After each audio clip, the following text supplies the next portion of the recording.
कौन बनेगा अमेरिका का प्रेसिडेंट? अमेरिका किसे चुनेगा, डोनाल्ड ट्रंप या कमला हैरिस? पूरी दुनिया नजरें गड़ाए अमेरिका के प्रेसिडेंशियल इलेक्शन को देख रही है। 5 नवंबर को अमेरिका अगले राष्ट्रपति को चुनने के लिए वोट करेगा। सारे सर्वे यह इशारा कर रहे हैं कि टक्कर कांटे की है। कांटे के इस मुकाबले का फैसला करेंगे अमेरिका के 7 राज्य, वो स्विंग स्टेट जो आखिरी वक्त तक चुनाव का गेम बदलने की दम रखते हैं। क्यों अमेरिकी चुनाव में ये राज्य अहम हो जाते हैं, देखिए स्पेशल रिपोर्ट।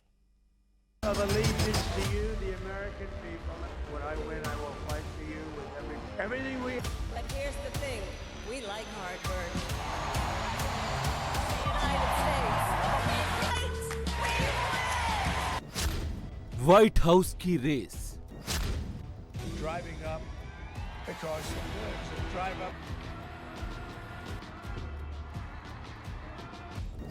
हैरिस की हवा या ट्रंप का बढ़ा बेस?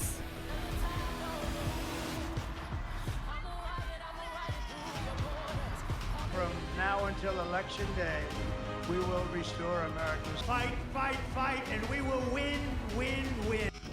वोटिंग में बस 3 दिन बाकी।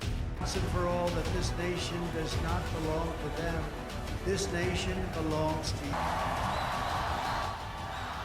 Thank you. Okay, come on, we got business to handle. कमला या ट्रंप, किसका पलड़ा भारी?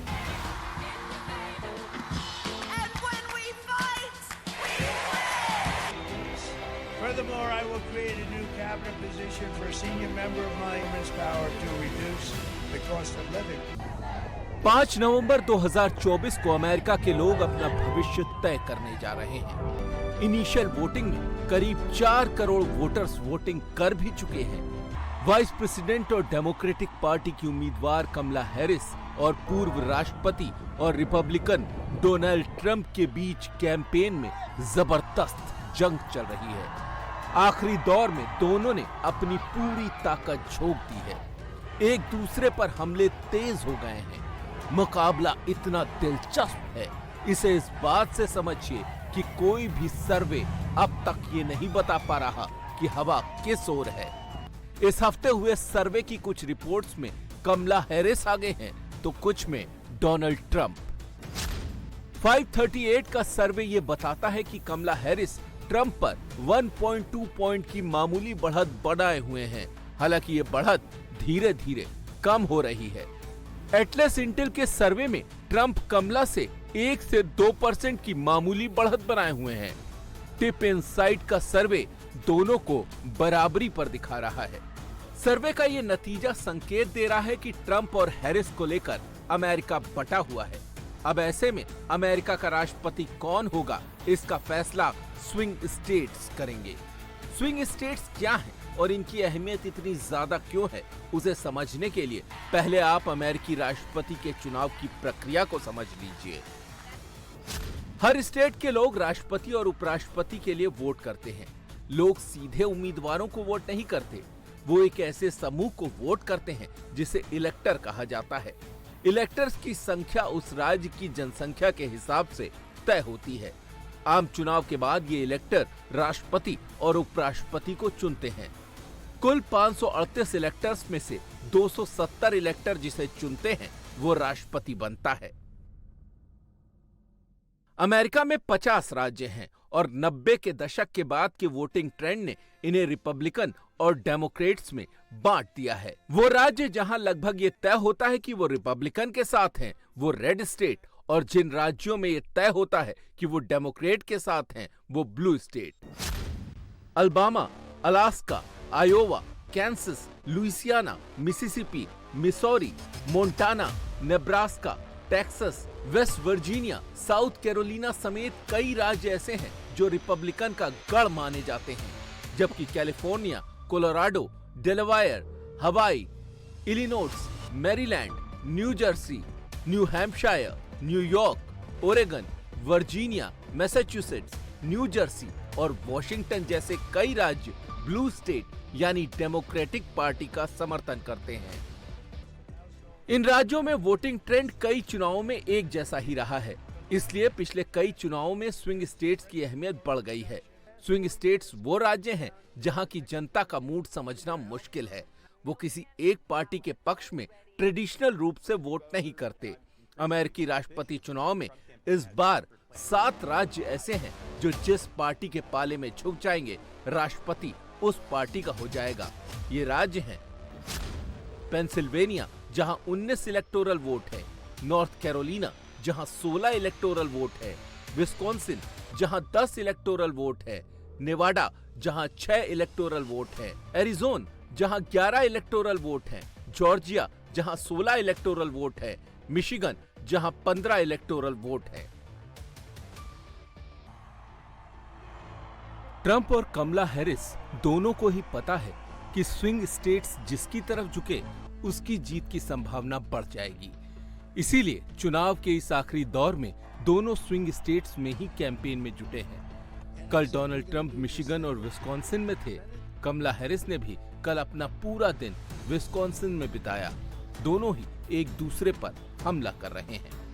Trying to kind of figure out what the stakes are. Just imagine the Oval Office, we've all seen it on TV, and just imagine on January 20th. Because if he is elected, if Donald Trump is elected, he's going to be sitting in that Oval Office stewing over his enemies list. Because he spends full time plotting revenge and retribution. Full time. The man is angry. Right? But you know what I'm talking about. So imagine on January 20th, it's either that, him plotting over his enemies list, or me working for you on my to-do list.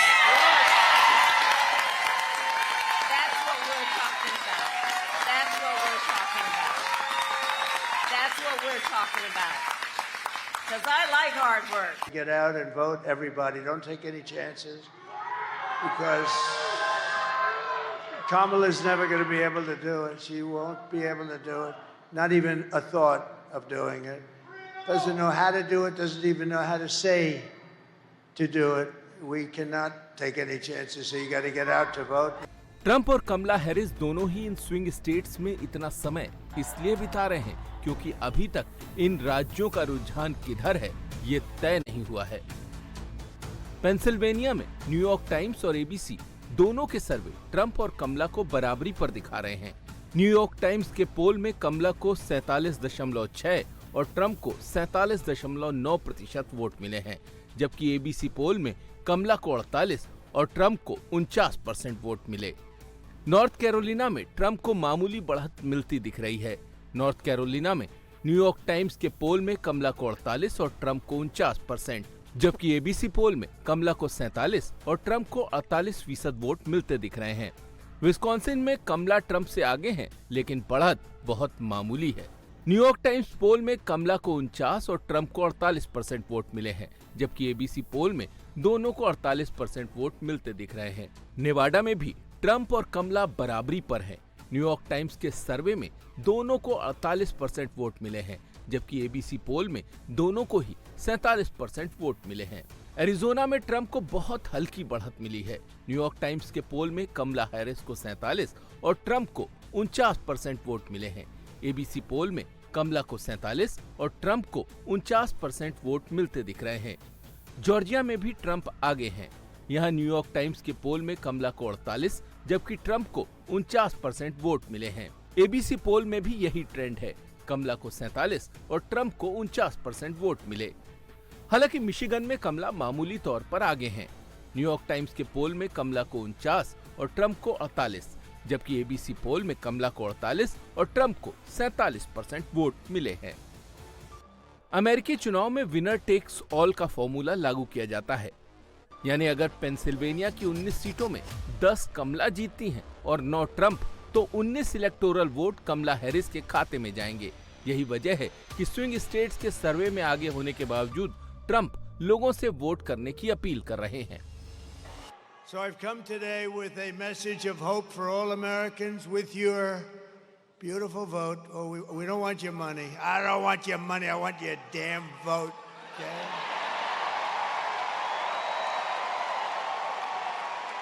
We want that vote.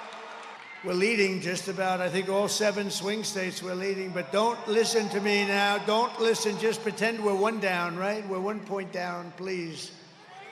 We don't want to say, oh, we don't have to vote today, Alice, because he's leading. No, don't do that. We've seen that stuff happen. We don't want to do that. 2016 के राष्ट्रपति चुनाव में Trump ने Michigan, Wisconsin और Pennsylvania जीता था। उन्हें 44 electoral vote हासिल हुए थे। हिलेरी क्लिंटन को उस चुनाव में 2.9 मिलियन पॉपुलर वोट मिले थे, जो ट्रंप से ज्यादा थे। लेकिन इन 3 राज्यों के इलेक्टोरल वोट्स ने ट्रंप को राष्ट्रपति बनवा दिया। उस चुनाव में ट्रंप को 306 इलेक्टोरल वोट मिले थे, लेकिन 2020 के इलेक्शन में जो बाइडेन ने इन राज्यों को फिर जीत लिया। ट्रंप लगातार दूसरी बार राष्ट्रपति नहीं बन पाए, इसीलिए ट्रंप इन्हीं राज्यों पर ज्यादा फोकस कर रहे हैं।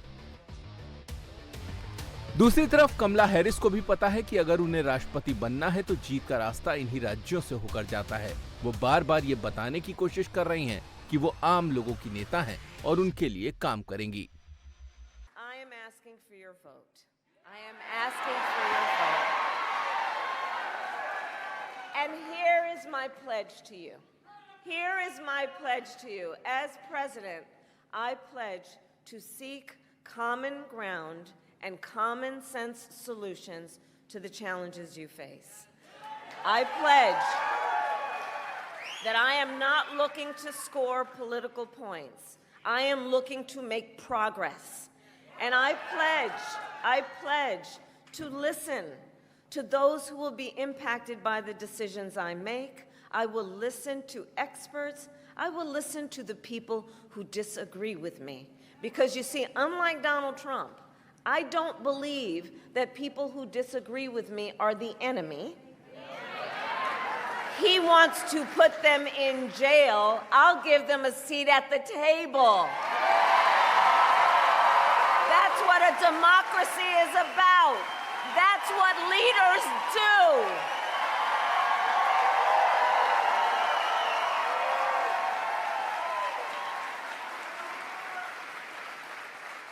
And it is my pledge to always put country above party and self and to be a president for all Americans. Think of our supporters. दूसरी तरफ ट्रंप भी अपनी इमेज बदलने की कोशिश में लगातार जुटे हैं। वो अपनी इमेज जमीनी नेता की बना रहे हैं। कभी वो कूड़े का ट्रक चलाते हुए दिख रहे हैं,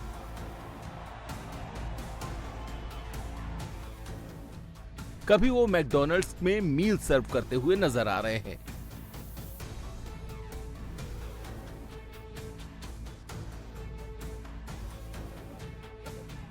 लेकिन इसके बावजूद एक चीज है जो बदली नहीं, वो है उनका अंदाज।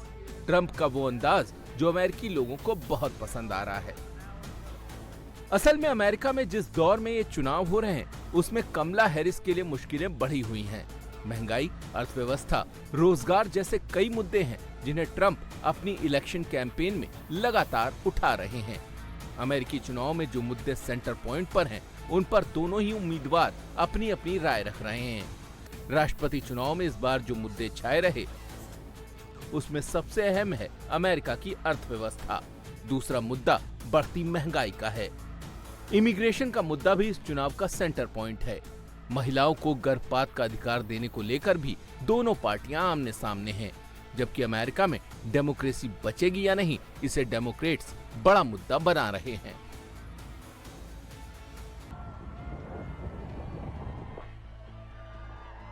अर्थव्यवस्था को लेकर खास तौर से लोगों को डोनाल्ड ट्रंप से ज्यादा उम्मीदें हैं। दूसरा बड़ा मुद्दा गर्भपात का है। डेमोक्रेटिक पार्टी प्रेगनेंसी के 9वें महीने में भी महिलाओं को अबॉर्शन का अधिकार देना चाहती है। इसे लेकर महिलाओं का एक बड़ा वर्ग हैरिस को सपोर्ट कर रहा है। ट्रंप की इमिग्रेशन पॉलिसी को लेकर भी प्रवासी वर्ग में डर है, खासतौर से यहाँ रहने वाले भारतीय लोगों में। अमेरिका के इस चुनाव में बढ़ती महंगाई का मुद्दा डेमोक्रेट्स की मुश्किल बढ़ा रहा है। इंटरेस्टिंग बात यह है कि भारत की ही तरह डेमोक्रेट्स इन मुद्दों से लोगों को डाइवर्ट करने के लिए लोगों को ये बता रहे हैं कि ट्रंप आए तो अमेरिका का लोकतंत्र खतरे में आ जाएगा। अमेरिका के लोग 5 नवंबर को वोटिंग के लिए निकलेंगे तो इन मुद्दों के आधार पर अपना वोट डालेंगे। लेकिन अब तक जिन 4 करोड़ लोगों ने अर्ली वोटिंग में मतदान किया है, उनके रुझान मिलने लगे हैं। असल में कोविड काल में मेल के जरिए वोटिंग का विकल्प दिया गया था। इस बार भी अर्ली वोटिंग की प्रक्रिया चल रही है। यूएस इलेक्शन लैब के मुताबिक शुरुआती वोटिंग में कमला हैरिस को बढ़त मिलती दिख रही है। इसलिए अपने कैंपेन में कमला हैरिस लोगों को शुरुआती मतदान में हिस्सा लेने को कह रही हैं।